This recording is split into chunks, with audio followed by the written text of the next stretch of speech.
solo class. Today we're going to be looking at China. We're going back to China. We talked about China during the Cold War and the Communist Revolution that took place in China. So now let's look at China again. We're looking at China post-World War II. We already learned about the Communist Revolution with Mao Zedong. He was the leader of the Communist movement. He is going to develop this program called the Great Leap Forward, where he said, you know what? Let's propose that China should leap into modernization. Let's modernize China. He began a militant 5-year plan to promote technology and agriculture self-sufficiency. And when I say militant, he used the military to enforce his beliefs on technology and agriculture self-sufficiency. So if the people of China didn't agree with him, they were forced to do it by the military that he led.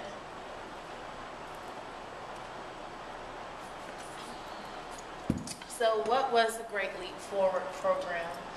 Farming is going to become collective, meaning like communism, you share everything. Everybody works together, everybody may live together. Let's say it's a house, everybody gets a bedroom and they share the bathroom. That's collective living. This is collective farming. 23,500 communes were created for farming. The farmers had no idea how to use the new factory, so that was a downfall.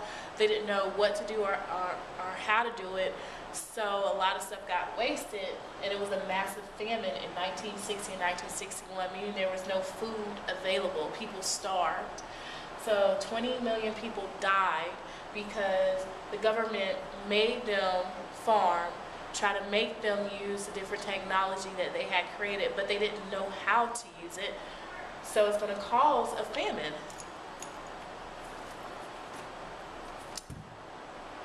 At this point in time, the people of China are not happy.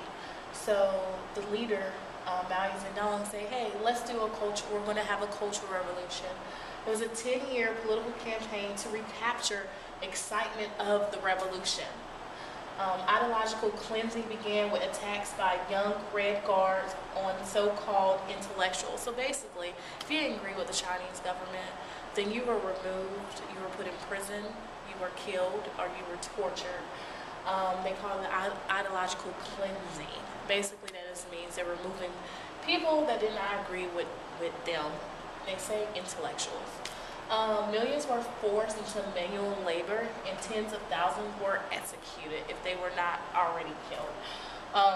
Sorry, talked about labor. This cultural revolution is going to end when he dies, when Mao Zedong dies.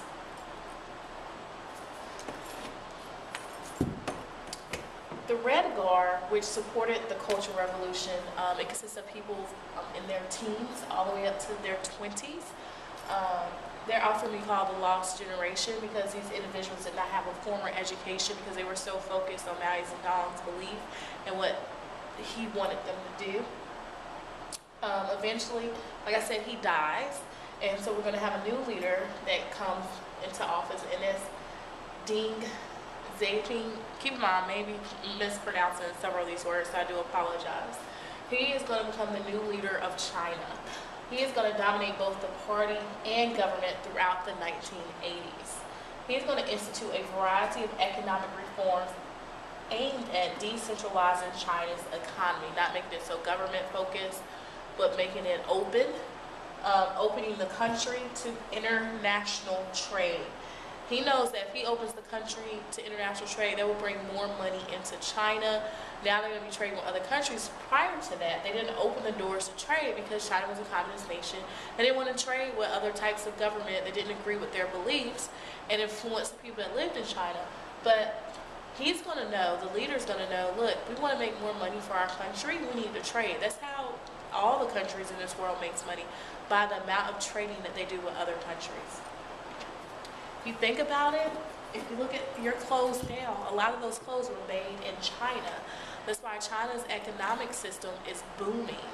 Although it's still a communist nation, it's going to surpass the United States because how much stuff they are selling and trading with other countries. although China did open up its doors to trade, it still is a communist nation, and it still limits what its people or its citizens can do or hear. The Tiananmen Square massacre is going to take place in 1989. Basically, it was protests over censorship, and that means that you're limited to what you can hear, see, or watch in China. It started as a mass demonstration warning students, turned into asking for greater democracy. Like, it was like, look, can we have greater democracy in this country? That's what the students are asking for. At first, the authorities were very lenient. They let the protests go on, but when they did not disband and they were asking for greater democracy, on June 4th, 1989, troops and tanks of the People's Liberation Army stormed into Tiananmen Square and ended the peaceful protest with a massacre. Thousands were killed because of this protest.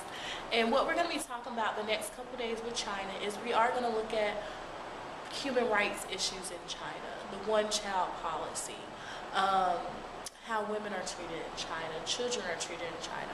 We're going to do that all in class with human rights issues in China. That's it for today. Thank you.